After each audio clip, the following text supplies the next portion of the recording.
8ই মুহররম তার নানা ধরনের রওজা শরীফ থেকে জিয়ারত করে 2 মাস শেষ। এরপরে আর নানা রওজায় তার যাওয়া হয়নি। আগামীকাল 9ই মুহররম, চাঁদের কিন্তু আজকে শুধু 8ই মুহররম, চাঁদের কদিন আছে? চাঁদের কদিন? চাঁদের কদিন? চাঁদেরও 8 দিন, মাসের 8 দিন। চাঁদের একটু ভিন্নতা রয়েছে, এটা আসছে। বিষয়টা এমন একটা বিষয়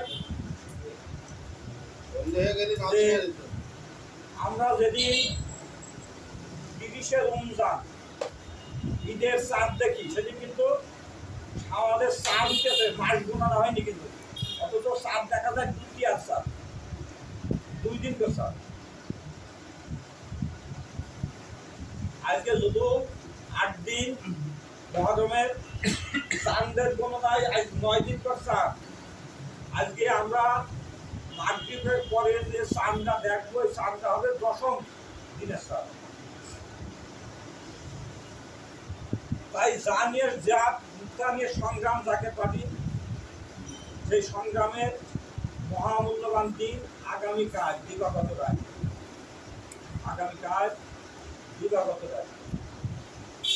এখন বিষয়বস্তু, আয়দারের দাদা একটা কথা বলতো যে আমার এই খাদ্য বাগান সামনের দিকে তো সমুদ্র আগামীকাল হেজবুল্লাহ ইমামের হুকুমে পবিত্র আশুরা ও মুহররম, শুধু আশুরা না, আশুরা ও মুহররম মুসলমানদের একটা উৎসব, বেদনা বিদুর আবার উৎসব, দুটোর একসাথে ভিন্নতা রয়েছে। কারোর জন্য যা একজনের জন্য ঔষধ, অন্যজনের জন্য তা বিষ হতে পারে না। একজনের জন্য তা মহা ঔষধ, আর একজনের কাছে তা বিষ সমতুল্য। তাই সেই অনুষ্ঠান উদযাপন করতে হবে আগামীকাল আসরের রক্ত থেকে উদযাপন করতে হবে, এবং কখন আমরা শেষ করবো সেটা পরবর্তীতে। আজকে মিটিংয়ের পর হেজবুল্লাহ ইমাম জানিয়ে দিলেন, তবে শুরুটা হবে আসর থেকে। সবাই আসরের আগ মুহূর্তে উপস্থিত হবে। আসরের আগ মুহূর্তে ইসলাম পার্টি অফিস, ইসলাম পার্টি অফিস।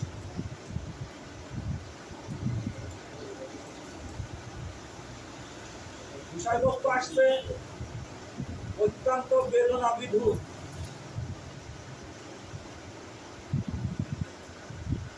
সেই মহান নেতা, এই সম্পর্কে দয়াল নবী রাসূলুল্লাহ সাল্লাল্লাহু আলাইহি ওয়াসাল্লাম যে কথাগুলো বলে গিয়েছে, সেই কথাগুলো এর প্রসঙ্গনা বুঝবার কারণে উনি একদিন বলছেন যে সর্বপ্রথম ইসলাম ধর্ম গ্রহণ করেছেন খাদিজা কুবরা রাদিয়াল্লাহু তাআলা আনহা। কিছুক্ষণ পরেই আবার বলছে সর্বপ্রথম ইসলাম ধর্ম গ্রহণ করেছেন আলী।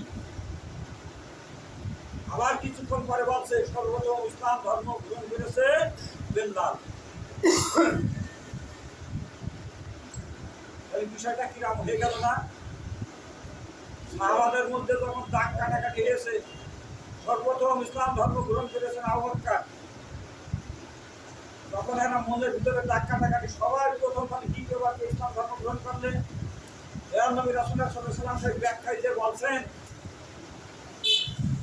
যে মহিলাদের ভিতরে সর্বপ্রথম ইসলাম ধর্ম গ্রহণ করেছে খাদিজা, সর্বপ্রথম ওনার আগে কেউ ইসলাম ধর্ম গ্রহণ করে। তারপরে সর্বপ্রথম ইসলাম ধর্ম গ্রহণ করেছে আবু বকর সিদ্দিক রাদিয়াল্লাহু তাআলা।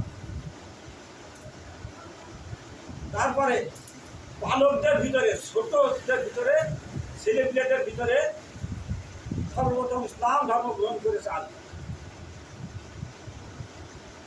দাস হাফসি এদের ভিতরে কৃতদাস এদের ভিতরে সর্বপ্রথম ইসলাম ধর্ম গ্রহণ করেছে হযরত বিল্লাল। তাই আগামীকাল সেই বেদনা বিদুর যে বিষয়টা অত্যন্ত আত্মত্যাগের বিষয় নাকি, অত্যন্ত ত্যাগের বিষয়। এমন ত্যাগ করেছে যার ইতিহাসে আর কারো নাম ওই ত্যাগের কথা লেখা যায়। এই ঘটনাটা কিছু অংশ আমি কত সূত্র করে বলছিলাম যে আব্বা আমার সন্তানকে তোমার উম্মতের জন্য কুরবানি করে দিন। তাহলে যারা আত্মত্যাগ করলে এটা বেদনা বিদুর না, নিজের পরিচয় টুকরা তাদেরকে নিজের বোন থেকে বিদায় করে দিতে হলো।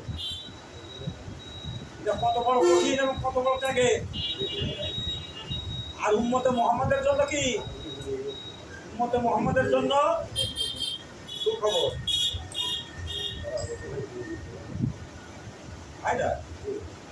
ফাতেমার দুটো কন্যা হাসান হুসাইন, হাসান হুসাইন পুত্র, ওরা তো বিজয় হইল।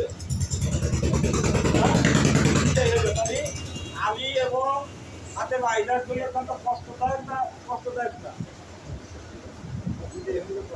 কষ্টদায়ক। উম্মতের জন্য কি, আমি এখন বর্ণনা দিই। আমার কাছে জিজ্ঞেস করার উদ্দেশ্য হচ্ছে কি, তুমি ওই এলাকাতে ঠান্ডা হয়তো যখন আমি কথা বলি তোমাদের গল্প ভাব বেশি নিয়ে তোমাদের বৃষ্টি তোমাদের এখন পাওনা হয়ে গেছে। বৃষ্টি খেয়ে নাও আগে, বৃষ্টি খেয়ে নাও আগে।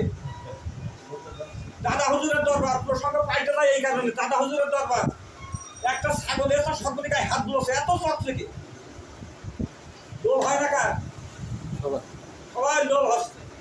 দাদা হুজুরকে বুঝতে পেরেতে পারিনি, আচ্ছা বাবা বস তো আমারও খাইতে পারছে, খুব লোভ হচ্ছে, তা থাকে দুদিন থেকে তো কথা দেন সেই ছাগলটা কুরবানি করে। ছাগল কুরবানি করে রান্না বান্না করা হলো, দাদা হুজুরের সামনে ডেক নিয়ে আসা হলো, যার বেশি লোক আসে বাপ খান। দাদা হুজুরের সামনে বড় বড় বাবা খাওয়া হয়ে গেছে তো ডায়াবেটিস অনেকটা মিষ্টি আসছে। বৌমা শিখাচ্ছে বাবু জ্ঞানের বলছে না বউ, আমি তো মেয়ের সুখে বিয়ে দিয়েছি, ভালো শিখতে পারি না, তুমি তো নিজের মেয়ের মতো করে তুমি শিখে দিয়ে দিয়ে এখন তার মেনে নিয়েছে। বৌমা ডাকছে, মা এসো বসে তার পাশে বাগুন এটা চাক চাক করে উঠছে দিয়ে সিঁড়ি পাচ্ছে একটু জবরদস্ত একটু হচ্ছে বাইকে দিচ্ছে দিয়ে দেখো কড়াই তেল দিয়েছি, তেল গরমে মানে বাগুন ভাজা শিখে ওর পিঠা ওখানে বসে বসে দেখা টুটে গেড়ে যাবো, কটা টুটে ঢুকছে আর কটা বেরোচ্ছে তাই বলছে। শাশুড়ি ওই বকা লাহা খেয়ে যাচ্ছে না।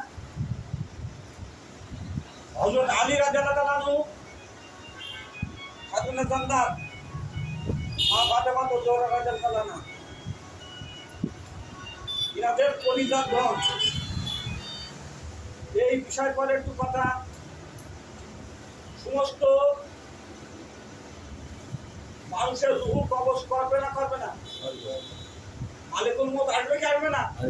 মালিকুল মউত আসবে। আমি কাছে কি জিজ্ঞাসা করবে? তার কাছে জিজ্ঞাসা করা হবে না। অথচ আপনার আমার নবী, ওনার কাছে মালিকুল মউত এসেছে, দরজায় ঠুকা দিয়েছে। ফাতেমা ভিতর থেকে উত্তর দিচ্ছে, আপনি কে? আমি তো বলেছি আমার আব্বু অসুস্থ, আপনি এখন যান।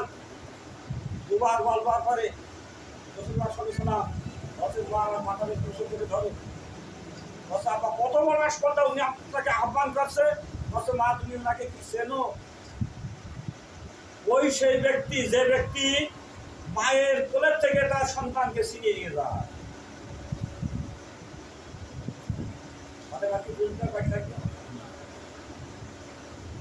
তাই ওই দিন যখন মালিকুল মউত এসেছে,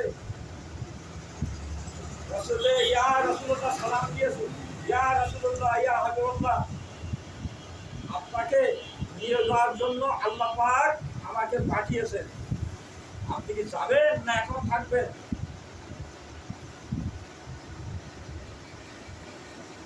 এই তো প্রসঙ্গে আরো একটা বিষয়, এখানকার বিষয় না, তবু সেই বিষয়টা তিনি নিয়ে এসে বলছি। দাউদ আলাইহিস সালাম যখন এরকম আল্লাহর তরফ থেকে এরকম পানি এসেছিল, একটা ডুম্বা সেখানে নিয়ে আসা হলো।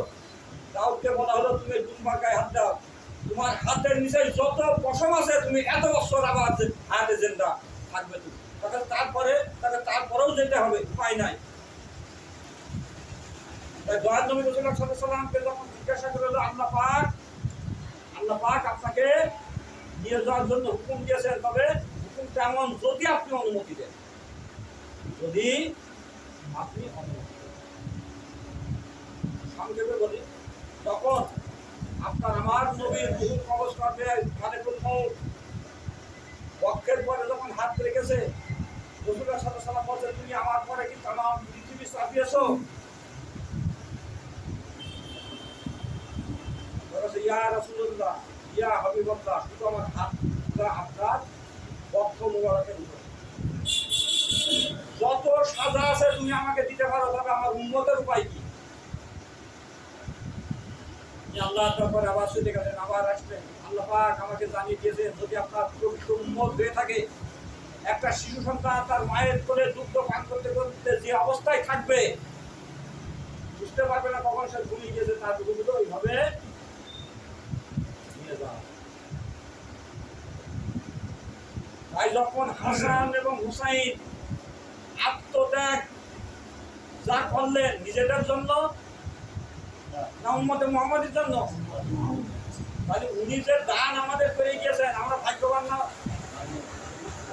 আমরা অবশ্যই ভাগ্যবান, কিন্তু আত্মত্যাগ কার?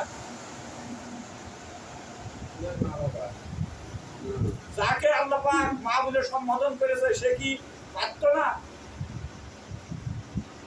তাই আমাদের একটা গজল বলছে, বুড়ার যে তোর জন্ম বৃত্তান্ত আদি অন্ত আমি জানি, অথচ তুই হুসাইনকে দিলি না এক ফুটা। যার কারণে 18,000 মক্তকাত তৈরি হইল, আর সে পানি পান না করা অবস্থায়। এই বিষয়টি একদিন দয়াল নবী রাসূলুল্লাহ সাল্লাল্লাহু আলাইহি ওয়াসাল্লাম মসজিদে নববীতে প্রসঙ্গের কথা বলছে, রমজান সম্পর্কে বলছে। তার পরবর্তী দিন এসে বলছে, জিজ্ঞাসা করছে, ইয়া রাসূলুল্লাহ, ইয়া হাবিবাল্লাহ, আপনি বলছিলেন আপনার ঘরে কিছু নাই, খাবার এনেছি, আমার জন্য নয়, আমাদের না, কিছু কোরমা নিয়ে গিয়েছেন, আপনার সবাইকে বন্ধন করে দিয়েছেন, নিজের ভাগে দুটো কোরমা কাছে এসে দিয়ে ইফতারি হবে। উনি ইফতারি করবে, এমন সময় এক দীর্ঘ বসে বলছে, লা ইলাহা ইল্লাল্লাহু মুহাম্মাদুর রাসূলুল্লাহ, আগো কিছু দাও, আমি ইফতারি করবো। দয়াল নবী রাসূলুল্লাহ সাল্লাল্লাহু আলাইহি ওয়াসাল্লাম দুটো কোরমা তাকে দিয়ে দিলেন, পানি পান করে ইফতারি করলেন। সুবের সাদেকের সময় ঠিক একই অবস্থা। এই কথা যখন বয়ান করছেন, আবু বকর কাছে, ইয়া রাসূলুল্লাহ, রক্তটার কাছে এই ফজিলত অনেক বেশি। তাহলে বেশি ফজিলত যদি হয়, তাহলে আবু বকরও সেই দুটো থাকবে। আবু বকর পরবর্তী দিন ওই শুধু পানি দিয়ে ইফতারি করলেন, সেরু সেই শুধু পানি খালেন, দুপুর হতে আবু বকর হারিয়ে পড়ছে। আবু বকর, তুমি কি জানো, আমি সৃষ্টির থেকে শেষ পর্যন্ত যদি এক বিন্দু পানি পান না করি, আমার কোন রকম দুর্বলতা নাই। তাহলে ওনার সাথে কি তাদের তুলনা আছে? ফতে মক্কা দিন, ফতে বিজয়, বিজয় মক্কা দিন, হযরত আলী রাদিয়াল্লাহু তাআলা আমাকে হুকুম দিলেন, সমস্ত মূর্তির মতো করে ভেঙে ফেলা হলো। তারপরে বল একটা মূর্তি খেয়ে পাচ্ছে না, বলছে, ইয়া রাসূলুল্লাহ, ইয়া হাবিবাল্লাহ, আমি ঘোড়ার ন্যায় এখানে থাকি, আপনি আপনার পা বড় কষ্টের করে দিয়ে মূর্তিটা ফেলে দেন। ওই সময় আল্লাহ রাসূল সাল্লাল্লাহু আলাইহি ওয়াসাল্লাম বলছিলেন, হে আলী, তুমি তো আমাকে সাধারণ একটা মানুষ ভাবো, আমি তোমার পিঠের পরে দাঁড়ালে তুমি কি জানো যে তুমি 70 গজ মাটির নিচে দাফন হয়ে যাবে? তুমি কি সাধারণ আমাকে একটা মানুষ ভাবো? অথচ কালকে এই মুহররম মাসকে আলেম সম্প্রদায় এতদিন কথা বলেনি। এই মুহররম মাসে যারা বলে নবীর নবুয়াতিতে এই ঘটনাগুলো ভুল করে গিয়েছে, তারা কি মুসলমানের দাবিদার হতে পারে? তাই হেজবুল্লাহ ইমাম বলছে, এই জন্য আমি বাংলার কাউকে মুসলমান মনে করি। দয়াল নবী রাসূলুল্লাহ সাল্লাল্লাহু আলাইহি ওয়াসাল্লামের রাষ্ট্রীয় জীবনে তারা ভুল দেখেছে। আজকে যারা সেই কথাটা আবার এসেছে, তারা এজিদকে মাবিয়াকে রাজিয়াল্লাহু তাআলা আনহু বলে সম্বোধন করে, আমি তাদেরকে মুসলমান বলে মনে করি। কারণ মুসলমানের শর্ত হলো যার ঈমান, ঈমান ছাড়া কেউ মুসলমান হতে পারবে না। আল্লাহ পাক যেখানে আমাদের সম্পর্কে কথা বলেছেন সেখানে ব্যবহার করেছেন ইয়া আইয়ুহাল্লাযীনা আমানু, যারা আমার পর ঈমান এনেছে। ঈমানের প্রসঙ্গে এসেছে যে নবী রাসূলুল্লাহ সাল্লাল্লাহু আলাইহি ওয়াসাল্লামকে যে যত ভালোবেসেছে তার ঈমান ততটুকু, যে যতটুকু মহব্বত করেছে তার ঈমানও ততটুকু। এই মহাপবিত্র সেই মুহররম এবং আশুরা কি শিক্ষা দেয়? সত্য এবং মিথ্যাকে বিভেদ করে। আমি মুসলমান, এই হিন্দু ধর্ম অবলম্বনকারী এর পৃথক পার্থক্য নির্ণয় করবে একমাত্র সালাত। তাছাড়া পার্থক্যের কোনো বিষয় নেই। আজকে আমি যে পোশাক করছি একজন ভিন্ন ধর্মী, যেহেতু সেই পোশাক করছে, আমি দাঁড়িয়ে রাখিছি, একজন ভিন্ন ধর্মী সেও দাঁড়িয়ে রেখেছে। পার্থক্যটা কি? যখন বলছে হাইয়া আলাস সালাত, তখন সে সেখানে আর থাকছে না। এখানেই পার্থক্য। তাই ইসলামের পার্থক্য হবে এই মুহররম। যদি প্রকৃতপক্ষে তুমি মুসলমানের দাবিদার হয়ে থাকো, ইয়া আইয়ুহাল্লাযীনা আমানু, যদি এরপরে বিশ্বাস স্থাপন করে থাকো, তাহলে দয়াল নবী রাসূলুল্লাহ সাল্লাল্লাহু আলাইহি ওয়াসাল্লামের বংশধরের পরিমাণ আনতে হবে। এবং এই সত্য মিথ্যার লড়াই যে আমরা জিতবো ইনশাআল্লাহ, এটা কোনো সন্দেহ নেই। তাই সেই দিনটা আগামীকাল আমি যত আহ্বান জানাবো, আমরা ঐক্যবদ্ধভাবে হিজবুল্লাহর ইমাম যে নিয়মে কালকের দিন উদযাপন করার কথা বলবেন, আমরা সেই নিয়মে উদযাপন। কাজ আছে না? কাজ নাই? কাজ আমাদের জীবন ভরে আছে। ওই দিন কাজ থাকবে না, সাত প্রধান হবে ওই দিন, যেদিন কি হবে তার আর কোনো অস্তিত্ব থাকবে না। তাই তো সকাল হচ্ছে আমাদের এমন একটা দিন আমাদের সামনে আসছে, আমরা একদিন ভয় সটান হবো। সেদিন কোনো মোহ, সেদিন কোনো মায়া, কোনো দায় কিছু শোনা হবে না। তাই দেশের যে প্রেক্ষাপট, হিজবুল্লাহর ইমাম কতখানি সুরক্ষা করেছে তাই দেখেন। যখন যুদ্ধের ময়দানে দয়াল নবী রাসূলুল্লাহ সাল্লাল্লাহু আলাইহি ওয়াসাল্লাম সাহাবারা চারিদিকে বেষ্টনী করে রেখেছে। যত তীর এসেছে, কেউ বুক পেতে দিয়েছে, কেউ পিঠ পেতে দিয়েছে, দয়াল নবী রাসূলুল্লাহ সাল্লাল্লাহু আলাইহি ওয়াসাল্লামের একটা তীর মোবারকও গায়ে লাগবে যায়। কর্মর মতো কাজ করেছে। ঠিক হিজবুল্লাহর ইমাম আমাদেরকে এরা বর্মের মতো ঢেকে রেখেছে। আজকে যে কুৎসা রচনা করা হচ্ছে হিজবুল্লাহর ইমামের বিরুদ্ধে, হিজবুল্লাহর ইমামের বিরুদ্ধে যে মানহানি মামলা দেওয়া হয়েছে, মান সম্মানের উপর আঘাত আনা হয়েছে, এর বিষয়ে এই জমিনে হবে কি হবে না? হবে। আমাদেরকে এই যে মামলাগুলো এটি ওনার ব্যক্তিগত জীবনের জন্য না আমাদেরকে রক্ষা করবার জন্য? সত্য ইসলাম যাতে প্রতিষ্ঠিত হয়। আজকে বাংলার মানুষ, এই মহানায়কের বাংলার মানুষ চিনতে পারেনি।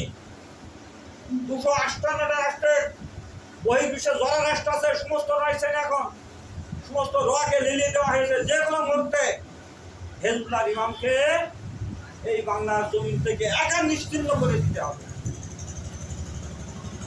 কিন্তু তার অভিভাবককে, যদি আল্লাহ যদি তার অভিভাবক হয়, এই পৃথিবীতে এমন কোন ব্যক্তি আছে যে তার একটা পশম স্পর্শ করবে? আজকে ধিক্কার জানানো হয়েছে তাদেরকে, আমরা প্রতিবাদ করেছি। যেভাবে সে আমাদেরকে দোষারোপ করেছে, আমরা ওইভাবে তার প্রতিবাদ করেছি। আমরা আওয়ামী লীগের সাথে লেজুয়া করে হিজবুল্লাহর মহাইমাম 18 সাল থেকে 24 সাল পর্যন্ত উনি নাকি এমপি ছিলেন,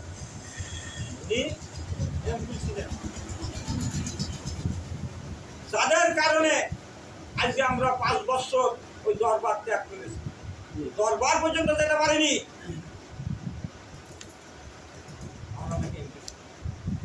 এত বড় মিথ্যাচার আর এই বাংলার জমিনে দেখা যায়।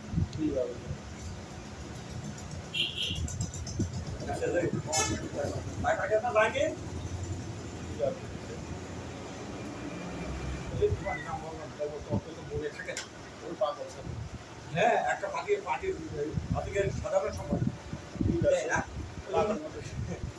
আচ্ছা যাক, এখন হেজবুল্লাহ ইমাম একটা বিষয়, সেই বিষয়টা হলো আমরা যে কথা জিন্দা বাবা বলেছেন, কালকেও সেই কথা উনি ব্যক্ত করেছেন। কালকে রাজ্যেরটা আমার বলছেন যে যে অবস্থায় হেজবুল্লাহ ইমাম বলেছে কোনো কথা রদ জায়গায় ব হবে না, বদ জায়গায় র হবে না, আমাদেরকে সেইভাবে এগিয়ে যেতে হবে। কিন্তু পরিবেশ পরিস্থিতি আমাদেরকে একটু পার্থক্য করতে পারে। পরিবেশ, কেন পরিবেশের কারণে একটা বিশৃঙ্খলা সৃষ্টি হবে না। সেই পরিবেশটা যাতে ধুলাইতে না হয়, হেজবুল্লাহ ইমাম চাচ্ছে রক্তপাতহীন অবস্থায় এই দেশের হাল ধরবেন এবং সমস্ত মানুষকে নিরাপত্তা দিতে হবে। কাদের? বাংলার এই 18 কোটি মানুষ, বাংলাদেশের ভূখণ্ড যদি অক্ষুণ্ণ রাখতে হয়, একমাত্র তাকে পারে। বাংলার মানুষকে যদি রক্ষা করতে হয়, একমাত্র তাকে পারি। বাংলার মানুষকে যদি নিরাপদে রাখতে হয়, তাহলে একমাত্র তাকে পারি। বাংলার মানুষকে যদি বিশ্বের দরবারে মাথা উঁচু করে দাঁড় করাতে কেউ যদি পারে, সেটা হলো তাকে পারি। কোনো ভয় নাই আপনাদের কোনো ভয় নাই। আপনারা হাতি দেখেছেন, হেজবুল্লাহ ইমামের গতকালকের কথা বলছেন, আপনারা হাতি দেখেছেন। হাতি তার নিজের শক্তি সম্পর্ক যদি জানতো, সবকিছু তছনছ করে দিত, সবাই সুন্দর করে।